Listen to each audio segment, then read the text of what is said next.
São Paulo falava que é um homem evoluído, desenvolvido, um grande iniciado em mistérios.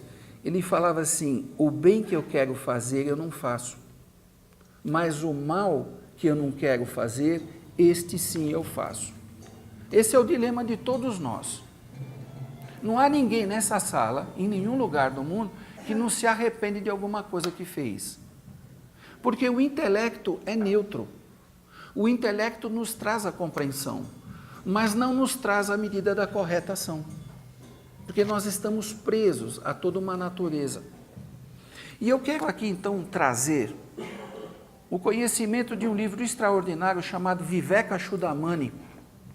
Vivekachudamani é traduzido como a joia rara do discernimento ou a joia suprema da sabedoria, escrito por Shankara, ou Shankaracharya, como é conhecido.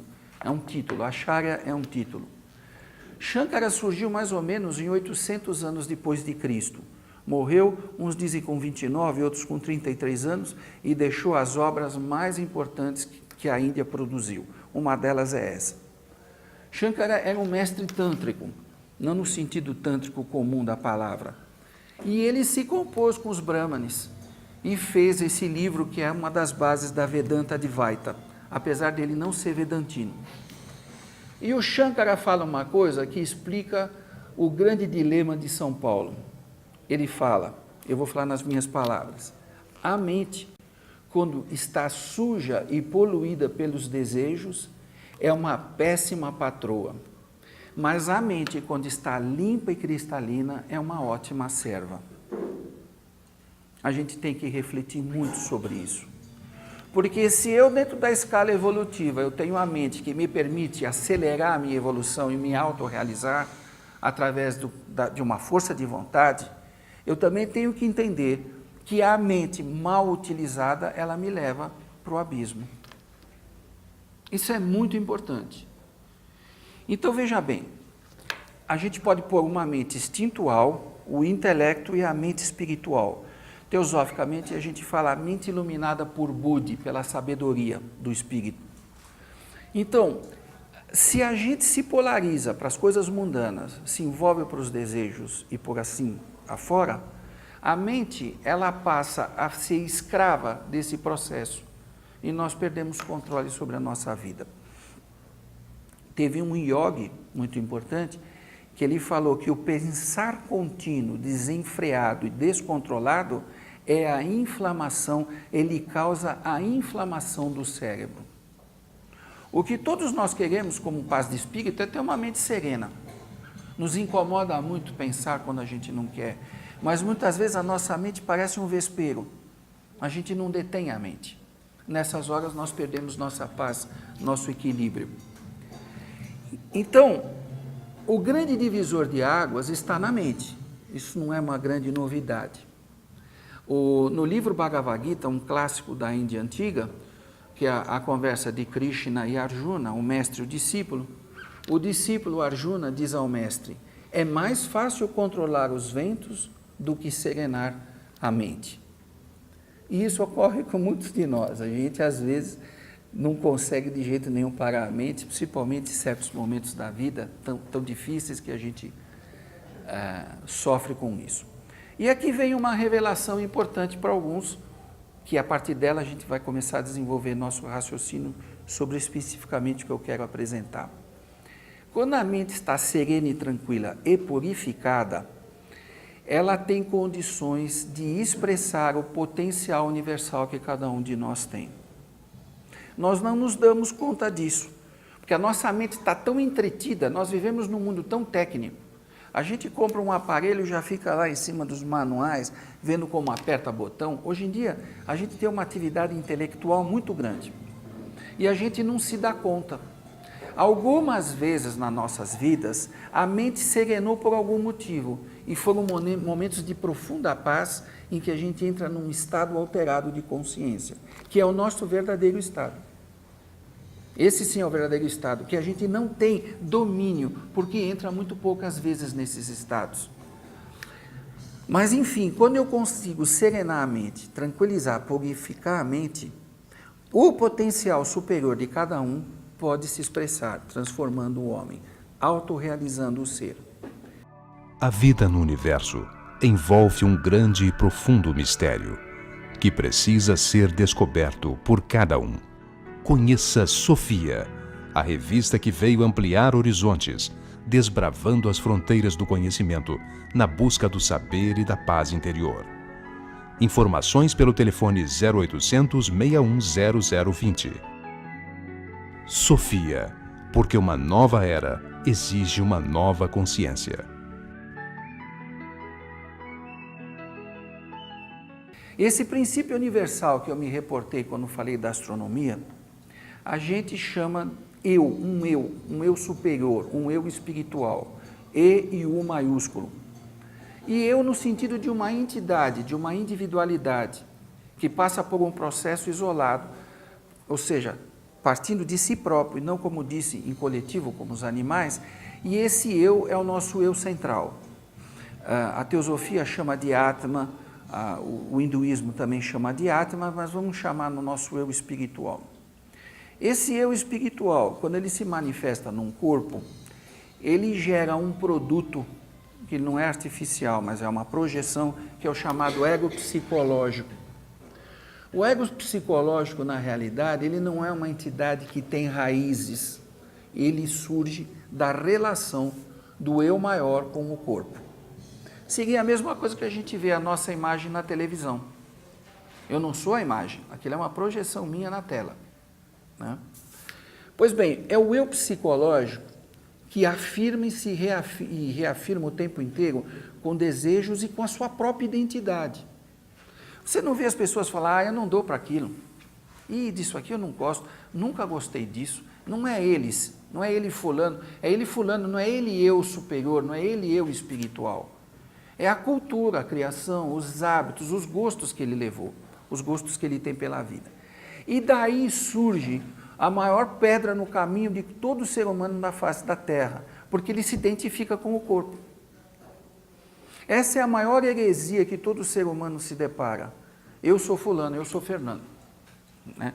Também não posso mudar meu nome, não se trata de falar mudar de nome e resolver o problema.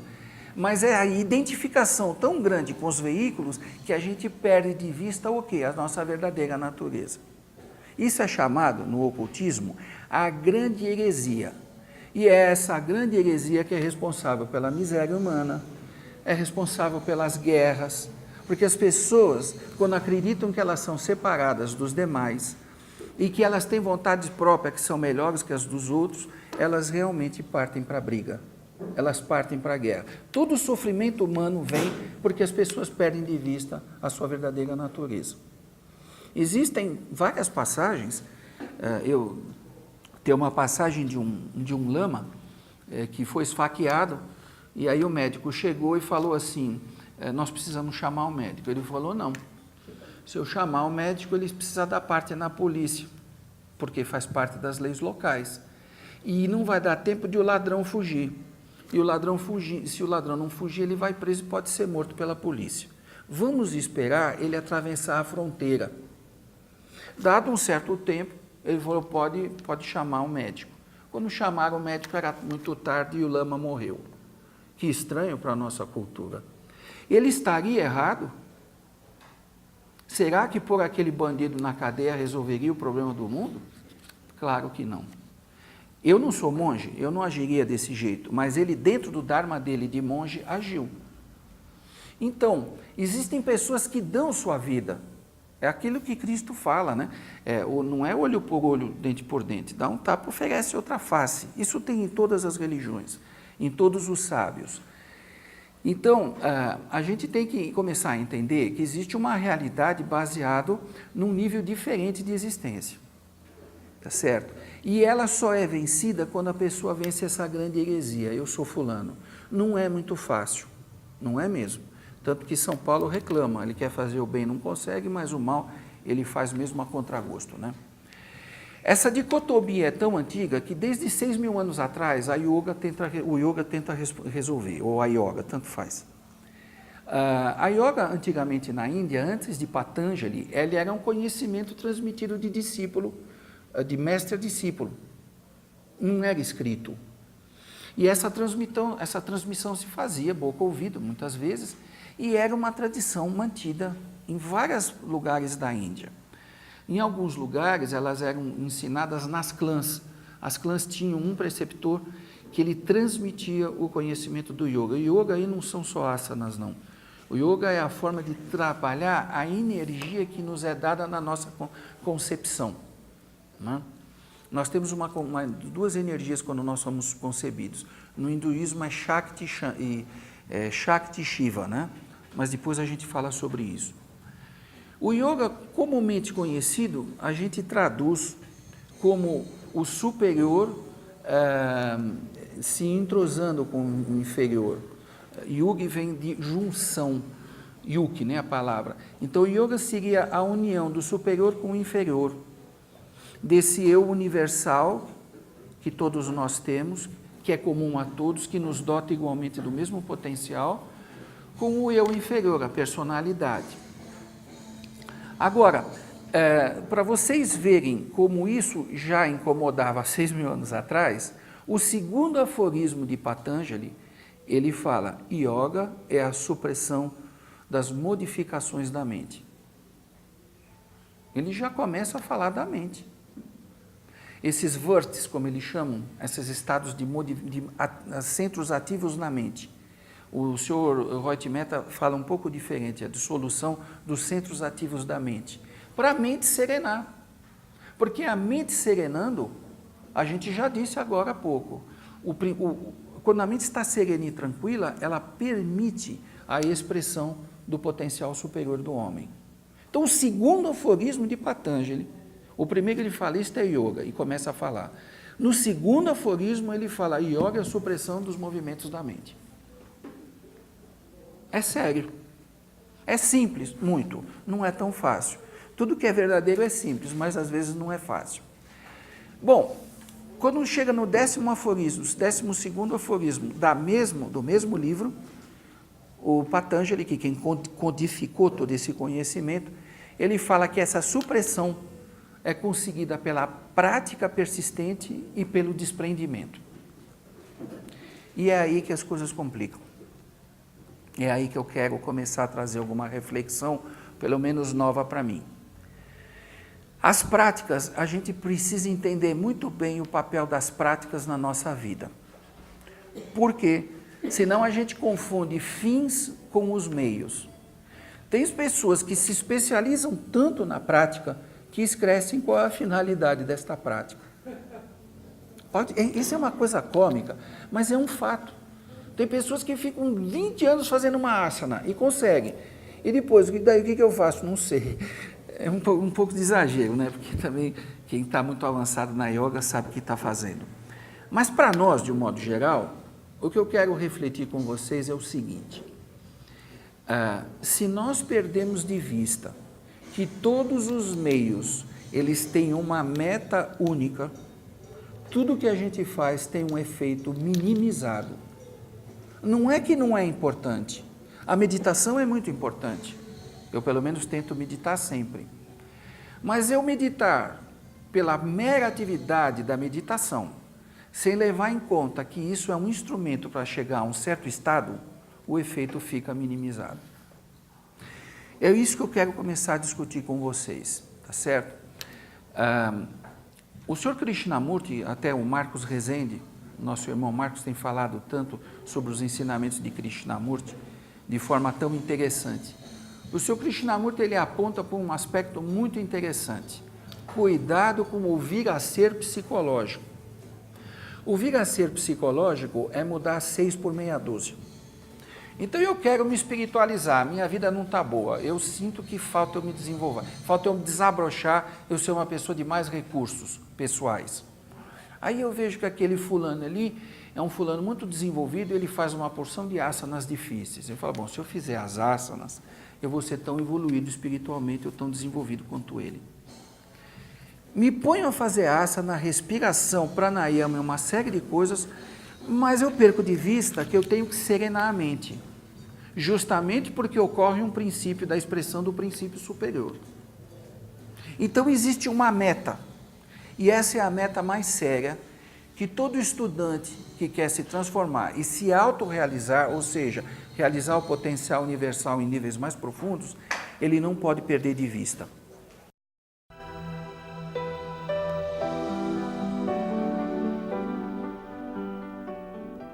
Uma interpretação mística do Evangelho de João, à luz do Bhagavad Gita, dos Upanishads e da Yoga Oriental. A Yoga do Cristo, de Ravi Ravindra. Pedidos pelo fone 0800 610020. Antes de falar dessa meta propriamente, o que eu queria falar para vocês é o seguinte: o que nós chamamos de caminhos indiretos e o que nós chamamos de caminhos diretos. Veja, quando o Patanjali coloca pela prática persistente, ele sabia que a natureza humana é que nem um elástico. Você faz, para, tira umas férias, volta tudo o que era antes. A nossa natureza é tamásica, ela é inerte. Então a gente vai, medita, estuda, faz uma opção de coisas, tira uma férias de 2 meses, volta tudo a estaca zero. Não é bem assim, porque a coisa é lenta, mas existe um processo involutivo da matéria de nos manter no estado que estamos. E nós temos que fazer um esforço muito grande. Ora, os conhecedores disso, então, puseram que era importante uma prática persistente, porque senão o elástico volta para a posição anterior, tá? E aí a pessoa começa a desenvolver virtudes, porque ela fala, se eu desenvolver virtudes e qualidades, eu fico apto para expressar o potencial superior. Esse é o caminho indireto, que demora muito tempo, porque a gente melhora, depois acontece uma coisa, a gente volta a piorar, depois... Ele é importante, é uma luta importante, é um desenvolvimento que nos faz crescer, né? Não estou desprezando isso e nem dizendo que a gente não deva fazer, mas eu acho que a gente não pode perder de vista o processo como um todo, onde nós queremos chegar e onde a gente pode chegar. Quando Cristo fala assim, não dê força ao mal, se a gente pegar o ensinamento cristão em São João, que João escreveu os ensinamentos cristãos na tradição greco-romana, greco-cristã, enquanto que os outros discípulos, os outros evangelistas, escreveram o cristianismo na tradição judaico-cristã, que Jesus era Messias. E João nunca se preocupou, nem Jesus nunca se preocuparam em ser Messias, nenhum dos dois. E se você pegar o ensinamento de Cristo em João, tem tudo que você encontrar em qualquer ramo do ocultismo. E Cristo fala, não dê força ao mal. Isso é uma dica muito importante.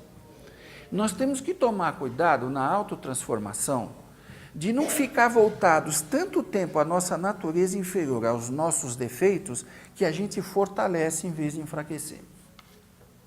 E aí as práticas persistentes, entra 1 ano, entra 2 anos, entra 20 anos, 30 anos, e a gente vai com um passo de tartaruga.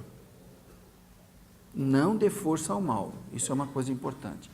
E olha o que acontece quando a gente vai para o desenvolvimento das práticas das virtudes. Eu não vou conseguir, é muito difícil. Vai demorar umas 30 vidas. Eu fico doente na sociedade teosófica quando eu escuto um irmão falar, é muito demorado, eu deixo para outra vida. Não deixe para outra vida. A autorrealização é agora. Se você entender o processo, o passo é hoje, não é amanhã nem em outra vida. Eu não preciso me iluminar que nem Buda. O seu Buda que passe muito bem, obrigado. Eu sou budista de nascimento. Eu fui batizado no católico, mas eu sou budista desde pequeno. Fui para a Índia, fiquei fascinado com o Buda. O seu Buda que me perdoa, ele se iluminou antes, é um problema dele. E o meu é hoje. Então, esse equívoco de dar força ao mal e de achar que a transformação é difícil e que a nossa natureza é muito difícil de transformar, é a mesma coisa que pôr uma pedra e se atirar no lago. Um lago fundo. Não é assim. Essa é a reflexão que eu quero trazer, os caminhos diretos. Quando Arjuna fala para Krishna que é mais fácil deter os ventos do que controlar a mente, ele estava nesse aspecto, ele está olhando a dificuldade. Ora, em vez de olhar a dificuldade, o que eu vou fazer? Eu vou olhar onde está a coisa certa, não a coisa errada.